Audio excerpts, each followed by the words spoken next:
때가 오래므로 너희가 마땅히 선생이 될 터인데 너희가 다시 하나님의 말씀의 초보가 무엇인지 누구에게 가르침을 받아야 할 것이니 젖이나 먹고 단단한 식물을 못 먹을 자가 되었도다.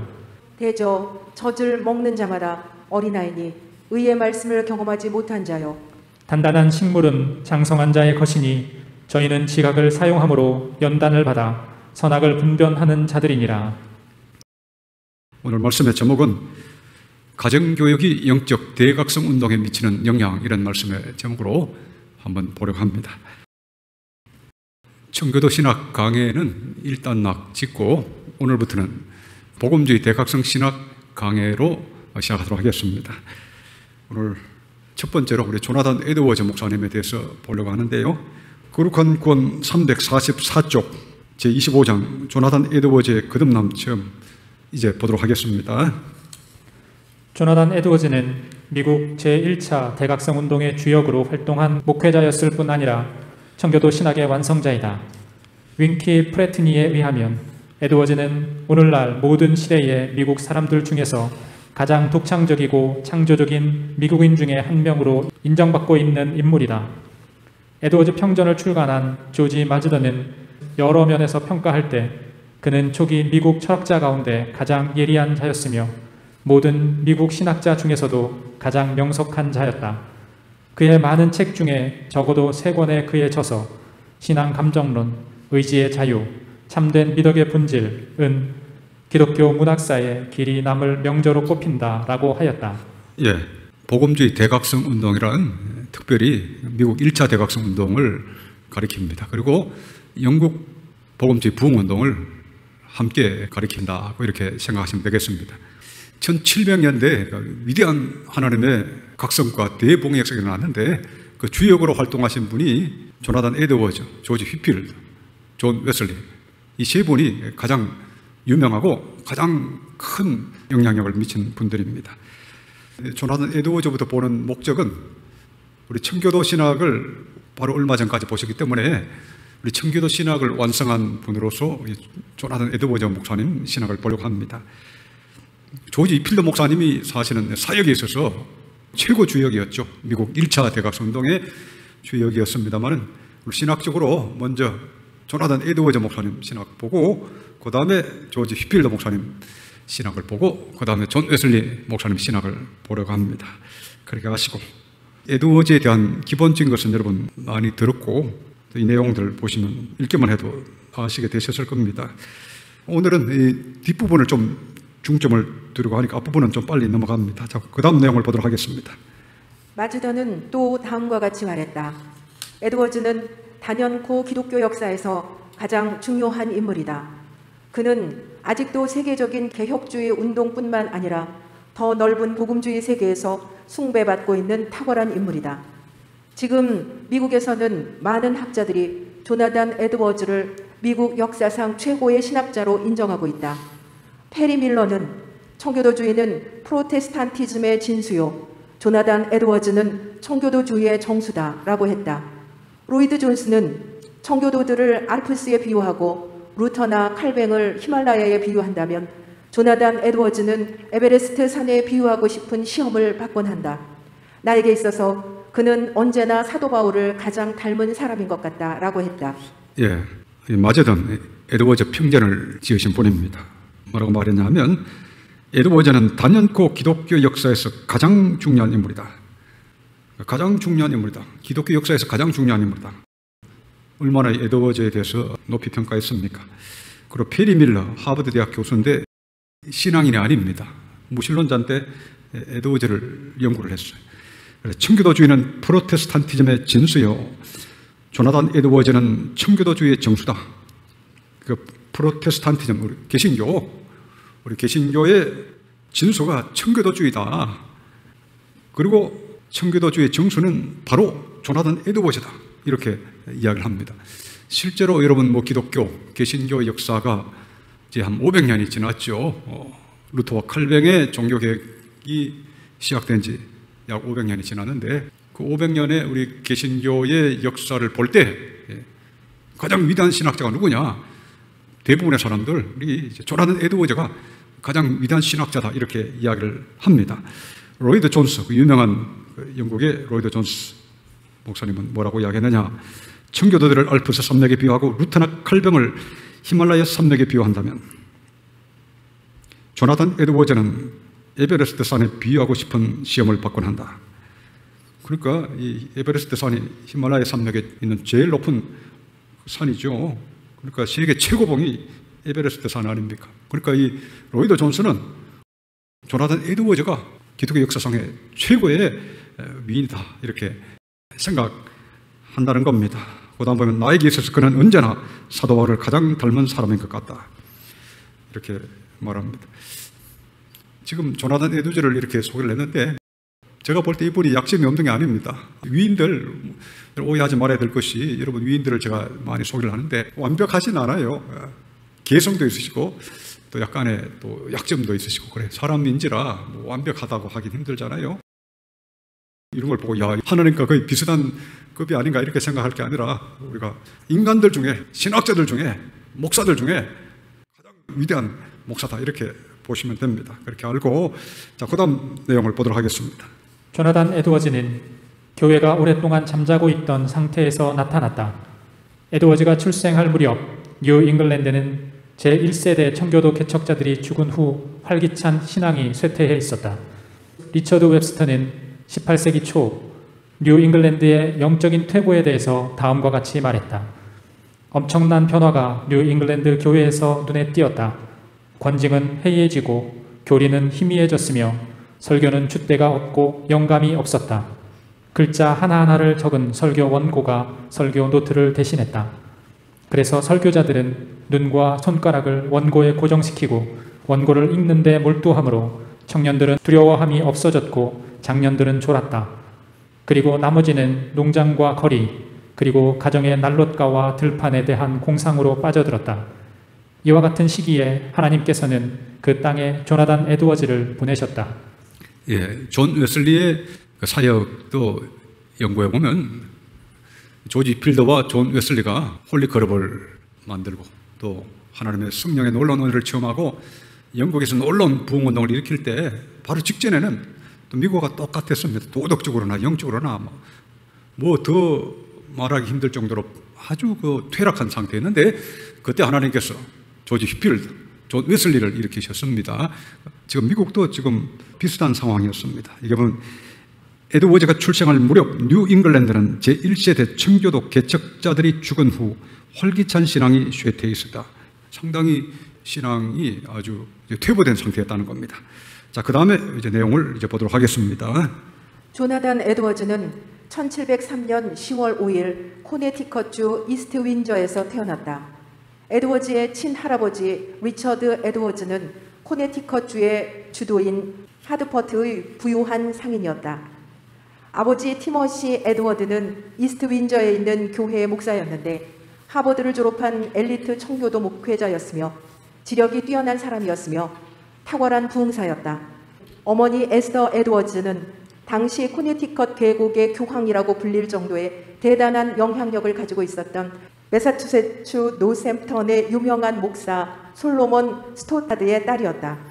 그녀는 키가 크고 상냥하고 온유했으며 이해력에 있어서는 남편을 능가할 정도였다. 결혼한 지 20년이 지난 후에야 비로소 그리스도에 대한 회심 체험을 고백하고 성찬 참여자가 되었다. 당시 청교도 사회에서 진정한 회심 체험에 대한 생각이 얼마나 철저했는지 알 수 있다. 이와 같이 에드워즈는 친가와 외가 모두가 훌륭한 청교도 목사의 가문에서 자라며 교육을 받았다. 예, 지금 여기부터 좀 자세하게 보려고 합니다. 에드워즈가 어떻게 하여 그렇게 기독교 역사상의 최고의 신앙인이 될 수 있었는가? 그걸 한번 생각해 보면 가치 있는 시간이 되지 않겠습니까? 그러니까 신앙인은 그냥 뭐 갑자기 뭐 아무 곳에서나 이렇게 툭 이렇게 튀어나오는 게 아닙니다. 그 배경에는 그 엄청난 그 어떻게 보면 부모님이라고 할까요? 가정이라고 할까요? 이런 부모들의 기도, 조상들의 기도가 축적될 때 어느 순간에 하나님께서 그 사람을 통해서 하나님의 역사를 일으키십니다. 이것이 보편적인 하나님의 역사의 방식입니다. 그래서 이 에드워즈의 부모님들은 너무너무 훌륭한 분들이에요. 엄청나게 훌륭한 분입니다. 자, 한번 보도록 합니다. 이게 보시면 조나단 에드워즈는 1703년 10월 5일 코네티컷주 이스트 윈지에서 태어났다. 에드워즈의 친할아버지 리처드 에드워즈는 코네티컷주의 주도인 하트포트의 부현 상인이었다.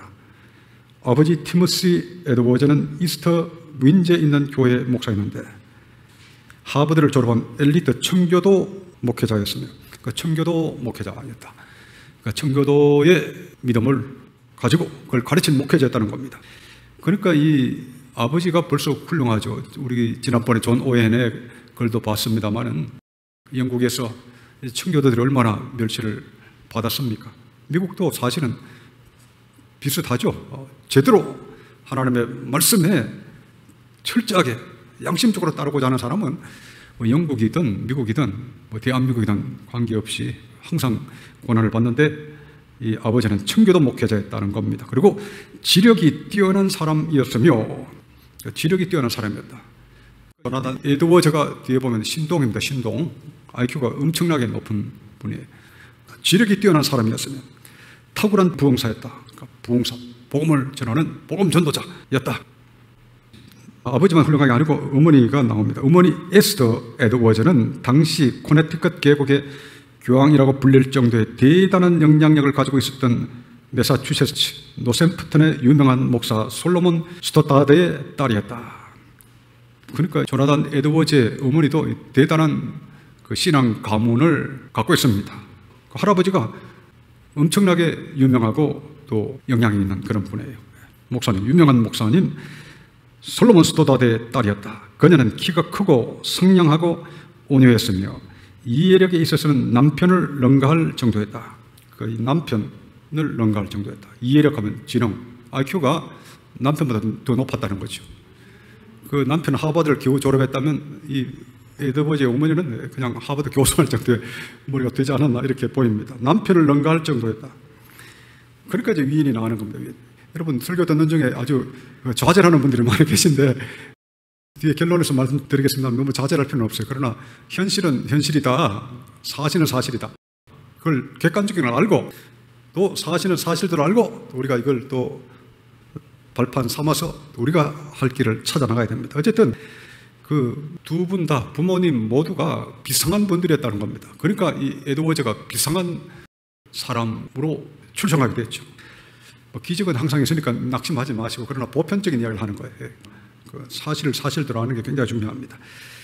왜 이 말씀을 이번에 한번 새롭게 보려고 하냐면 왜 오늘날은 조나단 에드워즈 같은 그런 제대로 된 청교도 신학을 가르치는 사람이 없을까 하는 그 질문 제가 자주 했는데 여러분 궁금하죠? 왜 이렇게 좋은 복음을 청교도 신학의 이 좋은 복음을 왜 이렇게 오늘날은 가르치는 사람도 없고 에드워즈처럼 이렇게 하는 사람이 없느냐 궁금하잖아요. 답은 여기 있습니다. 에드워즈의 수준이 돼야 에드워즈를 논하게 되는데 에드워즈의 수준이 안 되면 아예 논하기를 싫어합니다. 에드워즈를 논하질 않아요. 제가 우리나라에서 지금도 보면 아예 관심을 못 가지는 이유가 어쨌든 영성이 돼야 되고 지성이 돼야 됩니다. 이해력이 돼야 되는데 이게 둘 다 안 되면 둘 중에 하나라도 안 되면 연구할 수가 없죠. 그 자세한 이야기 나중에 하고 어쨌든 조나단 에드워즈 같은 이런 위인이 나려면 어느 정도의 배경이 돼야 되느냐 그걸 지금 말씀을 드리고 있는 겁니다. 자, 그 다음에 보시면 결혼한 지 20년이 지난 후에야 비로소 그리스도에 대한 회심 체험을 고백하고 성찬 참여자가 되었다. 당시 청교도 사회에서 진정한 회심 체험에 대한 생각이 얼마나 철저했는지 알 수 있다. 이 어머니 에스더 에드워즈는 목사님 사모님이잖아요. 사모님인데 성찬에 참여를 20년 동안 안 하고 그렇게 지냈습니다. 왜냐하면 내가 청교도들이 말하는 그런 회심이 나에게는 없다. 아직 없다. 그래서 목사님 사모님인데 성찬할 때 자기는 빠진 거예요. 오늘은 뭐 어지간하면 당신 뭐 거듭났습니까? 그러면 뭐 거듭나지 않아도 막 거듭났다고 우기고 뭐 비슷하게 우기면 좀 이해가 가는데 아예 막 거듭난 근처에도 못 갔는데도 막 거듭났다고 우기고 구원받았다고 우기고 이런 사람이 거의 대부분이잖아요 지금. 근데 조나단 에드워즈 목사님의 어머니 에스더는 본인이 나는 아직 청교들이 말하는 거듭남이 없다 그러면서 성찬 참여를 보류했다는 겁니다. 자, 결혼한 지 얘기부터 한번 보겠습니다. 결혼한 지 20년이 지난 후에야 비로소 그리스도에 대한 회심 체험을 고백하고 성찬 참여자가 되었다. 당시 청교도 사회에서 진정한 회심 체험에 대한 생각이 얼마나 철저했는지 알 수 있다. 이와 같이 에드워즈는 친가와 외가 모두가 훌륭한 청교도 목사의 가문에서 자라며 교육을 받았다. 예, 그러니까 이 아버지나 어머니 모두가 아주 대단히 훌륭한 분들입니다. 아버지 티모시 에드워즈는 교인들에게 구원을 어떻게 가르쳤는지, 또 아들 조나단에게 구원을 어떻게 가르쳤는지 여기 내용이 나옵니다. 여기 한번 볼까요? 잠깐 보시면 348쪽 중간에 에드워즈의 아버지, 여기부터 보겠습니다. 에드워즈의 아버지 티머시 에드워즈 목사는 청교도 선배들을 본받아 참된 회심으로 나아가는 세 가지 주요 단계를 강조했다. 첫 번째 단계는 죄에 대한 깨달음 또는 영혼과 관련하여 자신의 비참한 상태에 대한 각성된 인식이었다. 두 번째 단계는 겸비함이었다. 진정한 회심을 위해서는 자신의 무가치함에 대한 철저한 인식이 있어야 한다. 그럴 때에야 비로소 만일 하나님께서 은혜로 허락하신다면 세 번째 단계에 이르게 된다. 세 번째 단계에 이르면 하나님의 중생케 하시는 빛 또는 자신들 속에 창조된 새 영을 받게 된다. 그 결과 그들은 진심으로 회개하게 되고 죄가 다시는 그들을 지배하지 못하게 된다. 그 대신 자신들 속에 내주하시는 성령의 인도를 받으며 구원의 소망으로 그리스도만을 믿는 믿음을 선물로 받고 영광스러운 변화를 체험함으로 하나님께 헌신하는 삶을 살게 된다. 예, 또 보겠습니다.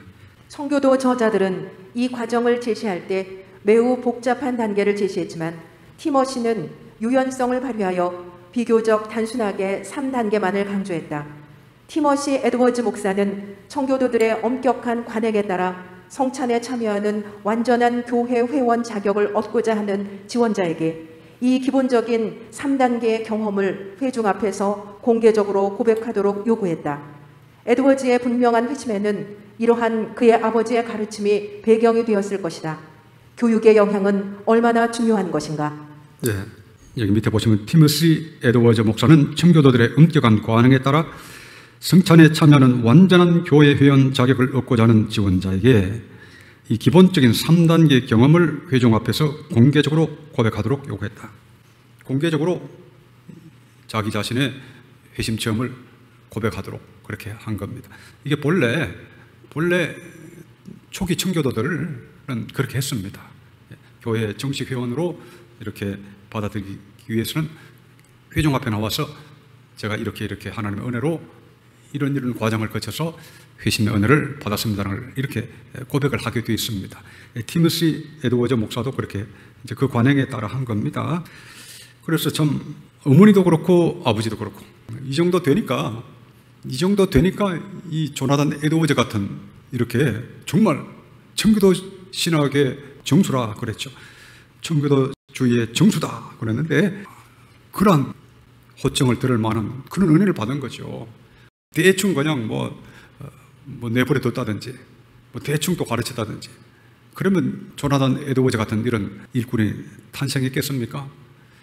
그 아버지도 하나님의 말씀 안에서 정직하고 어머니도 하나님의 말씀 안에서 겸손하고 정직하니까 이 아들 조나단 에드워즈는 그렇게 하나님의 은혜를 정말 빛나게 확실하게 강렬하게 그렇게 받았습니다.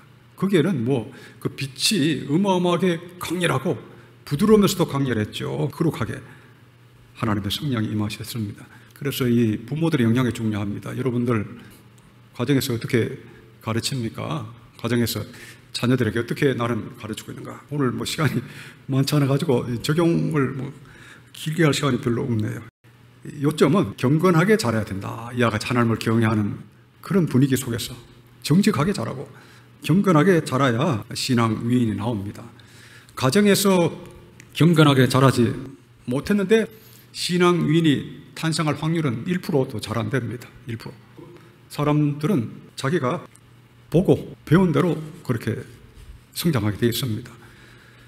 그래서 인간은 결국은 이 가정이 중요해요. 가정의 교육이 중요합니다. 그래서 오늘날 이 시대에 왜 제대로 된 그와 같은 대각성 운동이 일어나기 힘든가? 왜 오늘날은 이와 같은 일에 헌신할 수 있는 사람이 부족한가? 실제로 이 정도 되는 그 부모들이 잘 없는 거죠.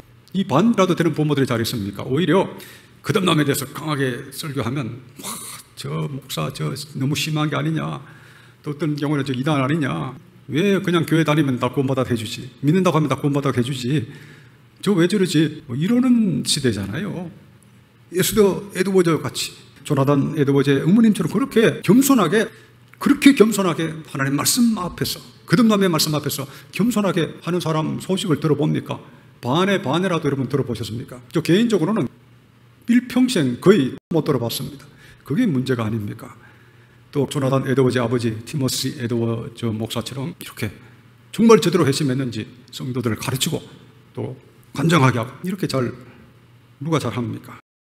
오늘 이 시대에 대각성 운동이 일어나기 힘든 이유는 지금 현실이 그런 거죠, 현실. 그러니까 우리가 추구하는 이 마지막 시대에 대각성 운동이 일어나는 것은 너무나 힘든 일이죠. 너무나 힘든 일일 수밖에 없다. 어쨌든 가정 교육이 중요하다. 그러니까 여러분들이 중요합니다. 여러분들은 어떻게 자랐습니까? 우리는 인간은 자라는 게 중요해요. 부모의 영향이 중요합니다. 거의 가정에서 95%, 98% 결정된다고 봐야죠. 그래서 또 하나님이 자유의지를 주시기 때문에 또 완전히 그게 지배받지는 않고, 또 열악한 환경이지만 노력하면 또 얼마든지 또 하나님이 해주시지만, 일반적으로는 그 예외가 없다고 하는 사실을 아는 게 중요합니다. 지금 이 설교를 듣는 여러분들뿐 아니라 우리 청년들이 이 설교를 많이 들어야 되는데, 이 젊을 때는 보통 목사님들이 듣기 좋게 우리가 황무지 같은 데서 뒹굴고 자라고 해도 다 되는 것처럼, 그게 은혜인 것처럼 자꾸 그렇게 이야기를 하는데, 물론 하나님께서는 시궁창에 뒹굴던 자도 구원해 주시고, 그냥 쓰레기 하치장 같은 데서 뒹굴던 사람도 원하면 구원해 주시죠. 그건 하나님의 은혜를 이야기하는 거고, 일반적으로는 이게 확실하게 이렇게 됩니다. 이건 하나님의 말씀에서도 그렇게 됐죠. 우리 잠언에서도 보고 많은 율법에 봤죠. 너가 하나님을 경외하면 천대까지 복을 준다. 우리 하나님이 의인의 후손을 지키실 것을 약속을 하셨습니다. 또 악인들은 하나님이 그 후손을 망하게 하실 것을 또 많이 말씀하셨어요.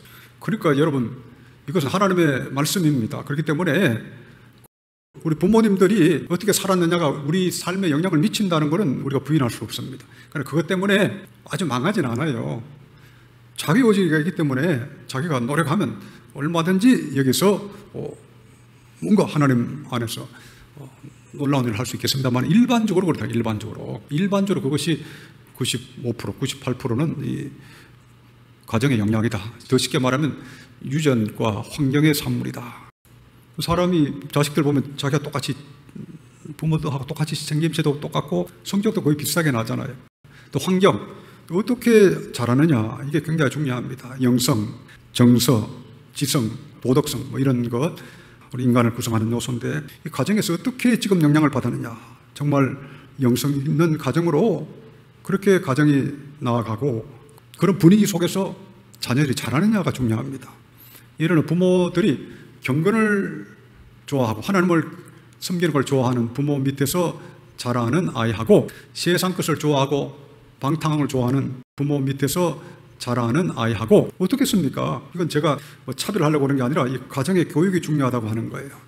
그래서 부모가 하나님을 경외하는 걸 아주 기쁨으로 하는 걸 보면 자녀들도 하나님을 경외하는 이렇게 행복한 일이구나 따라하겠죠. 근데 부모가 하나님을 경외하는 마음이 없어요. 그러면 대부분 자녀도 그냥 따라갑니다. 그래, 가정이 얼마나 중요합니까? 정서적인도 마찬가지예요. 이 조나단 에드워즈는 참 뒤에 내용이 또 나옵니다만은 따뜻한 가정에서 자랐습니다. 그 가정에서도 예를 들면 사랑과 지지를 받고 따뜻함을 받고 탁 자라면 하나님에 대해서도 따뜻한 마음을 갖고 경건함과 따뜻한 마음이 동시에 있는 그런 자녀가 나오겠죠. 그런데 예를 들면 가정에서 계속해서 학대를 받고 그래 자라면 마음이 어떻게 되겠습니까? 그러니까 부모들의 영향이 엄청나게 중요하다고 하는 거예요. 또 도덕성이 있어서도 부모가 아주 도덕적인 사람이면 자녀들이 보고 배웁니다. 근데 부모가 비도덕적인 그런 부모라고 칩시다. 자녀가 뭘 배우겠어요? 비도덕적으로 자라는 거죠.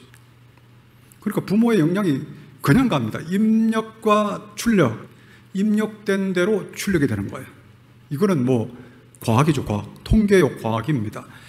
그래서 이 지금 가정이 얼마나 중요하냐. 또 뭐 지능도 마찬가지예요. 지성의 문제. 부모가 예를 들면 뭐 공부하는 걸 좋아하느냐, 예를 들면 지적인 걸 좋아하느냐.